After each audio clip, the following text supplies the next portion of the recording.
One and all, myself, yeah, myself Sai Kiran and my friend Sandeep. So, have you know what is Cherial painting? Okay, tell me few one or two lines about Cherial art. Itra, come here and tell. Come. Okay, what is mean by traditional art?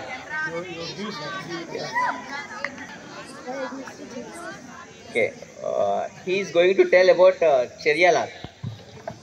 Today only my madam said about this.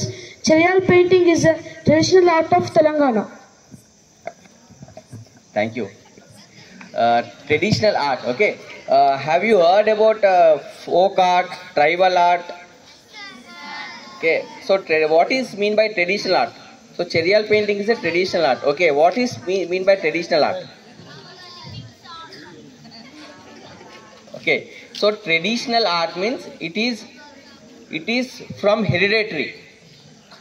Okay, I learned this art form from my father, and my father learned from my grandfather, and my grandfather learned from my great grandfather. It is like hereditary. In Telugu we call it as Vamshaparamparayam. You know, Vamshaparamparayam gostundi antam kada. Same like that. The Vamshaparamparayam means in English hereditary. Okay, so this art is traditional art. Traditional art means it's hereditary. So this art is since from 12th century. Okay, so from 12th century to 16th century, the artists have worked in the temples, in the ceilings of the temples, pillars of the temples, and in the palaces. In 16th century, the artist has started making scrolls. That scrolls depicts about our state communities. We have different communities here, right? In Andhra, Telangana, we have different communities. For every community, there is one story. Like if say example, Gauds belongs to Tory toppers, they will be climbing Tory trees and remove Tory. మీకు కళ్ళు చెట్టు తెలుసా? కళ్ళు చెట్టు తెలుసా? Okay, so యాక్చువల్గా ఏంటంటే ఒక్కొక్క కమ్యూనిటీకి ఒక్కొక్క అందరికి ఇంగ్లీష్ పర్ఫెక్ట్గా అర్థమవుతుందా? ఓకే, ఇంగ్లీష్లో చెప్పాలా తెలుగులో చెప్పాలా?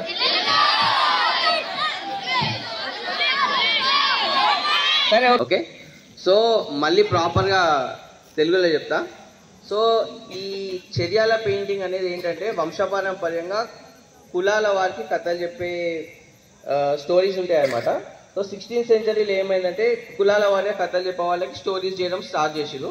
ఈ 19th సెంచరీలో సినిమాస్ మనకి ఇంట్రడ్యూస్ అయినాయి కదా. ఈ సినిమాల వల్ల ఇప్పుడు మనం మూవీకి వెళ్ళి సినిమాలు చూస్తాం కదా, థియేటర్కి వెళ్ళి సినిమాలు చూస్తాం కదా. సో అది 19th సెంచరీలో మనకి ఇంట్రడ్యూస్ అయింది.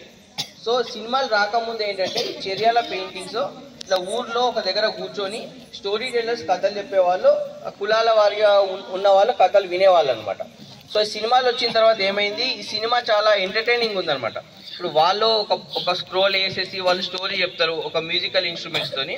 దానికన్నా సినిమా ఎట్లుంటుంది, పెద్ద స్క్రీన్ ఉంటుంది, సౌండ్ వస్తుంది, విజువల్గా ఉంటుంది, చాలా ఇంట్రెస్టింగ్ అనిపించి చాలా మంది డైరెక్ట్ వెళ్ళి సినిమాలు చూడడము, వీళ్ళ స్టోరీ టెల్లర్ దగ్గరికి వచ్చి ఎవరు వచ్చి వినకుండా స్టోరీ టెల్లర్స్ ఏమైపోయారంటే వాళ్ళు దొరికిన పనులకు మైగ్రేట్ అయిపోయారు అనమాట. అంటే ఇప్పుడు నేను ఒక పని చేస్తున్నా, నాకు దాని నుంచి ఆదాయం రాకపోతే నేనేం చేస్తా, వేరే పని చూసుకుంటా. అట్లా అందరు స్టోరీ టెల్లర్స్ అందరూ కూడా they went to other works. అంటే స్టోరీ లిజనర్స్ కూడా అందరు వెళ్ళిపోయారు. అండ్ స్టోరీ వేసే వాళ్ళు ఎవరు, ఆర్టిస్టులు. ఇప్పుడు వినేవాళ్ళు లేరు, చెప్పేవాళ్ళు లేరు, ఆర్టిస్ట్కి పని దొరకదు కదా. సో అట్లా ఆర్టిస్ట్ కూడా అందరూ వేరే వృత్తులకి వెళ్ళిపోయారు అనమాట. సో 1960s 1970sలో మా great grandfather Venkataramaiah only he was left doing this art form. మా గ్రేట్ గ్రాండ్ ఫాదర్ మాత్రమే ఆర్ట్ చేసుకుంటూ ఉండే. అప్పుడు మాకు ఆల్ ఇండియా హ్యాండీక్రాఫ్ట్స్ అని ఒక హ్యాండీక్రాఫ్ట్ డిపార్ట్మెంట్ ఉంటుంది అనమాట. హ్యాండీక్రాఫ్ట్స్ డిపార్ట్మెంట్ వాళ్ళు వచ్చి ఒక కొత్త ఆర్ట్, మంచి ట్రెడిషనల్ ఆర్ట్ ఫామ్ ఎన్నో సంవత్సరాల నుంచి వస్తుంది. సో ఇప్పటివరకు దీనికి గుర్తించలేదు, ఇప్పుడు దీని ఆర్ట్ని గుర్తిద్దామని చెప్పేసి వాళ్ళు ఆర్ట్ని ఐడెంటిఫై చేసి మాకు ఐడెంటిఫికేషన్ కార్డు ఒకటి ఇస్తారనమాట. సో మనకు ఆ హ్యాండీక్రాఫ్ట్ ఐడి కార్డు ఉంటే మనం ఏంటంటే రకరకాల ఎగ్జిబిషన్స్లోకి వెళ్ళి మనం అక్కడ మన ప్రోడక్ట్స్ ఎగ్జిబిట్ చేసి మనం సేల్ చేసుకోవచ్చు. అట్లానే ఇలాంటి స్కూల్స్కి వచ్చి మనం పిల్లలకి ఆర్ట్ నేర్పించవచ్చు, ఆర్ట్ గురించి చెప్పొచ్చు. ఇలా స్కూల్స్కి కాకుండా మేము చాలా కాలేజెస్కి, ప్రైవేట్ స్కూల్స్కి, గవర్నమెంట్ స్కూల్స్కి, ఇంకా ఎన్ఐటీస్కి, ఇంకా హైదరాబాద్లో డిఫరెంట్ ఇన్స్టిట్యూట్స్కి, ఇంకా ఆర్గనైజేషన్స్ వాళ్ళు కొంతమంది పీపుల్ గ్యాదర్ అయితే అక్కడికి వెళ్ళి మేము ఆర్ట్ వాళ్ళకి నేర్పిస్తాము అండ్ ఆర్ట్ గురించి ఇలా చెప్తాము, డెమాన్స్ట్రేట్ చేస్తాం అనమాట. అలా సో ఇది మా ఆర్ట్కి ఐడెంటిటీ వచ్చిన తర్వాత మా గ్రాండ్ ఫాదర్ నేర్చుకున్నాడు, మా గ్రాండ్ ఫాదర్ నుంచి మా ఫాదర్ నేర్చుకున్నాడు, మా ఫాదర్ నుంచి మేము నేర్చుకున్నాం. అట్లా ఇది జనరేషన్ బై జనరేషన్ ఆర్ట్ నేర్చుకుంటూ వస్తున్నాము. ప్రజెంట్ ఈ ఆర్ట్ ఫామ్ చేసేది ఒక 7 ఫ్యామిలీస్ మాత్రమే ఉన్నాయన్నమాట ఈ ఆర్ట్ ఫామ్ చేసేది. సో మేము నకాషి, మా కమ్యూనిటీ వచ్చేసి నకాషి. ఇప్పుడు ఈ ఆర్ట్కి ఐడెంటిటీ వచ్చింది 1978లో. 1978 తర్వాత ఈ ఆర్ట్ని చెరియాల పెయింటింగ్ అని పిలుస్తున్నారు. సో చెరియాల పెయింటింగ్ అని ఎందుకు పేరు వచ్చిందంటే 1978లో అప్పుడు మా తాతగారు, మా ముత్తాతగారు చెరియాల విలేజ్లో ఉన్నారు. చెరియాల విలేజ్లో ఉన్నారు. సో వాళ్ళు స్క్రోల్ పెయింటింగ్స్ వేసేవాళ్ళు కాబట్టి చెరియాల అని ఊరు పేరు, ఆ స్క్రోల్ చేస్తారు కాబట్టి స్క్రోల్ పెయింటింగ్ అని, చెరియాల స్క్రోల్ పెయింటింగ్ అని పేరు వచ్చింది. 1978 కంటే ముందు ఈ కళని నకాషి పెయింటింగ్ అనేవాళ్ళు. నకాషి అంటే ఏంటంటే ఒక ఆర్టిస్ట్ అని అర్థం, చిత్రకారుడు అని అర్థం. యాక్చువల్గా నక్షి అనే పదం ఉర్దూ పదం. సో మన ఏరియా, తెలంగాణ ఏరియా నిజాంలు పరిపాలించారు కాబట్టి నక్షి అనే పేరు వచ్చింది. దానికి తెలుగు పదం వచ్చేసి నకాషి. అట్లా నకాషీలు అని పిలిచేవాళ్ళు అనమాట. గుర్తింపు వచ్చిన తర్వాత చెరియాల పెయింటింగ్ ఆర్టిస్ట్ అని పిలుస్తున్నారు అట్లా. సో మా ఫాదర్ వాళ్ళందరూ నేర్చుకున్నాక అప్పుడు ఓన్లీ పెద్ద స్క్రోల్స్ చేస్తుండే కథలు చెప్పే వాళ్ళకి. ఇప్పుడు మనం ఎగ్జిబిషన్స్కి వెళ్ళి సేల్ చేస్తున్నాం కాబట్టి అంత పెద్ద స్క్రోల్స్ ఎవరు కొన్నారు కదా. సో చిన్న స్క్రోల్ పెయింటింగ్స్ చేసినాం అనమాట. ఇప్పుడు మన వాల్ డెకరేటివ్ పీసెస్ లాగా. ఇది చెరియాల్ హిస్టరీ.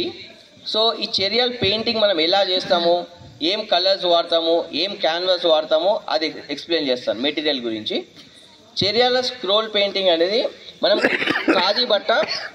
ఖాదీ బట్ట మార్కెట్లో తీసుకొని దానిపైన చింతగింజల పిండి, అన్నంలో వచ్చే గంజి, ఇంకా తిరుమని గమ్ అని ఉంటుంది, చెట్టు నుంచి గమ్ వస్తుంది, ఇంకా శుద్ధ మట్టి, ఇవన్నీ కలిపి మనం ఖాదీ బట్ట పైన ఒక 2 కోర్స్ వేస్తాం. వేసిన తర్వాత అది క్యాన్వాస్ లాగా కొంచెం స్టిఫ్ అవుతుంది. సో దానిపైన న్యాచురల్ కలర్స్తో పెయింట్ చేస్తాం. ఈ న్యాచురల్ కలర్స్ ఎలా వస్తాయంటే రెడ్ కలర్ ఏమో రెడ్ స్టోన్, ఇంగ్లికం రాళ్ళు అని అంటారు, రెడ్ స్టోన్స్, దాని నుంచి రెడ్ కలర్ వస్తుంది. బ్లూ కలర్ ఏమో ఇండిగో బ్లూ అంటారు, ఇండిగో నుంచి బ్లూ కలర్ వస్తుంది. ఎల్లోనేమో పేగుడి రాళ్ళు అని అంటారు, లెమన్ ఎల్లో కలర్, దాని నుంచి ఎల్లో వస్తుంది. మీ అందరికీ తెలుసు primary colours red, yellow, blue 3 primary colours ఉంటే దాని నుంచి మనం వేరే అన్ని కలర్స్ మిక్స్ చేసుకోవచ్చు కదా. ఈ బ్లాక్ కలర్ ఏమో మనకు చార్కోల్ నుంచి, కిరోసిన్ ల్యాంప్ షూట్ నుంచి బ్లాక్ కలర్ తీసుకుంటాము. వైట్ కలర్ ఏమో జింక్ పౌడర్ అండ్ ఇంకా వాగులలో, సముద్రంలో శంకులు దొరుకుతాయి కదా, మీరు ఇసుకలో ఎప్పుడైనా మీరు ఆడుకున్నప్పుడు శంకులు దొరికే చిన్న శంకులు, దాన్ని మొత్తం క్రష్ ఇట్లా చేసి దంచి దాన్ని మొత్తం వాటర్ వేసి పేస్ట్ చేసి దాంట్లో వాటర్ గమ్ వేసి వైట్ కలర్ లాగా వాడతాం అనమాట. సో అట్లా red, yellow, blue, black and white ఈ 5 కలర్స్ మన దగ్గర ఉంటే మనం ఎలాంటి కలర్ అయినా మనం మిక్స్ చేసుకోవచ్చు. అలా అన్ని కలర్స్ మేము మిక్స్ చేసుకుంటాం. ఓకేనా.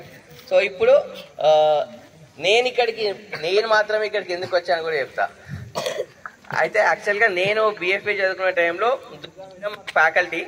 సో నేను చిన్నప్పటి నుంచి మా తాతగారి దగ్గర, మా నాన్నగారి దగ్గర ఈ ఆర్ట్ నేర్చుకుంటూ ఇంటర్మీడియట్ అయిపోయిన తర్వాత ఒక ఆర్టిస్ట్కి ఈ ట్రెడిషనల్ ఆర్టే కాకుండా కొంచెం కాంటెంపరీ లైఫ్ కూడా తెలియాలి, మోడర్న్ ఆర్ట్ కూడా తెలియాలని చెప్పేసి నేను ఫైన్ ఆర్ట్స్ కాలేజ్కి వెళ్ళి ఫైన్ ఆర్ట్స్ చేయడం జరిగింది. అక్కడ మాకు దుర్గా మేడం మాకు ప్రింట్ మేకింగ్ నేర్పిస్తుండే. సో అట్లా మేడం నాకు పరిచయం. సో నాకు ఎన్నో రోజుల నుంచి మేడం మా స్కూల్కి రండి, ఒకసారి మన చెరియాల ఆర్ట్, మన తెలంగాణ ట్రెడిషనల్ ఆర్ట్ ఫామ్ నేర్పించాలని అన్నది. సో అది ఇప్పుడు అయింది. సో అలా నేను ఇక్కడికి మీ దగ్గరికి రావడం జరిగింది. యా. సో నేను చిన్నప్పటి నుంచి ఈ ఆర్ట్ ఫామ్ చేస్తున్నాను. నేను ఈ బిఎఫ్ఏ చదివినాక కొత్త టెక్నిక్స్ నేర్చుకున్నాను ఈ ఆర్ట్ ఫామ్ గురించి. అంటే ఇప్పుడు మా ఫాదర్ గురించి, మా తాతగారి గురించి చూస్తే వాళ్ళు చేసే పెయింటింగ్స్ కొంచెం డిఫరెంట్ ఉంటే నేను చేసే పెయింటింగ్స్ కొంచెం డిఫరెంట్. అంటే నేను వాళ్ళు చేసినట్టు చేయగలుగుతా, కొంచెం నా స్టైల్ కూడా చేయగలుగుతా. ఎందుకంటే నేను ఫైన్ ఆర్ట్స్ చేసినా కాబట్టి కొంచెం కొత్తదనం, అంటే ప్రజెంట్ కాంటెంపరీ లైఫ్ ఎట్లా ఉంది దాన్ని కూడా క్రియేట్ చేసి కొంచెం పెయింటింగ్స్ అనమాట. కొంచెం యూత్ని అట్రాక్ట్ చేసేలాగా కొంచెము కంటెంపరీ స్టైలు, కొంచెం మన చెరియాల్ పెయింటింగ్ని తీసుకొని కొంచెం యూటిలిటీ ప్రోడక్ట్స్ పైన వేయడము, ఇప్పుడు ఫ్యాబ్రిక్ పైన వేయడము, డ్రెస్సెస్ పైన, శారీస్ పైన, అట్లా కొంచెం ఇలా చేయడం వల్ల జనాలలో చాలా ఆదరణ వచ్చింది ఈ ఆర్ట్ ఫామ్కి. గవర్నమెంట్ అయినా సరే, చాలా ఆర్గనైజేషన్స్ అయినా సరే ఈ ఆర్ట్ని ప్రమోట్ చేయడానికి ముందుకు వచ్చినాయి. చాలా పబ్లిక్ ప్లేసెస్లో ఈ ఆర్ట్ని మేము చేయడం జరిగింది, డిఫరెంట్ ప్రాజెక్ట్స్ చేయడం జరిగింది. లాస్ట్ 2 years బ్యాక్ నేను మన ప్రెసిడెంట్ ఆఫ్ ఇండియా దగ్గరికి వెళ్ళి నేను అవార్డు తీసుకున్నాను. సో నేను ఒక ప్రాజెక్ట్ చేయడం జరిగింది. అక్కడ రాష్ట్రపతి నిలయంలో ఒక టనల్ మొత్తం నేను డిజైన్ చేశాను. అండ్ మన హైదరాబాద్ ఎయిర్పోర్ట్లో ఇంటర్నేషనల్ అరైవల్స్లో ఒక పెద్ద ప్రాజెక్ట్ చేశాను. అండ్ ఢిల్లీ ఎయిర్పోర్ట్లో ప్రాజెక్ట్ చేశాను. అండ్ మినిస్ట్రీ ఆఫ్ కల్చర్తోని డిఫరెంట్ ప్లేసెస్లో చాలా ప్రాజెక్ట్స్ చేశాను. అండ్ ఇవే కాకుండా చాలా ఆర్గనైజేషన్స్లో డిఫరెంట్ ప్రాజెక్ట్స్ చేశాను. సో ఈరోజు మీకు ఈ ఆర్ట్ నేర్పించే అవకాశం కూడా నాకు దొరికింది. సో మీకు కూడా ఒక ఆపర్చునిటీ, మంచిగా నేర్చుకోవాలి. సో ఈ 4 రోజులు మాత్రం చాలా శ్రద్ధగా వచ్చి చాలా మంచి నేర్చుకోవాలి. This is very important opportunity for you. And and thank you for sir and madam to inviting me here and spending some time with you. Thank you, sir.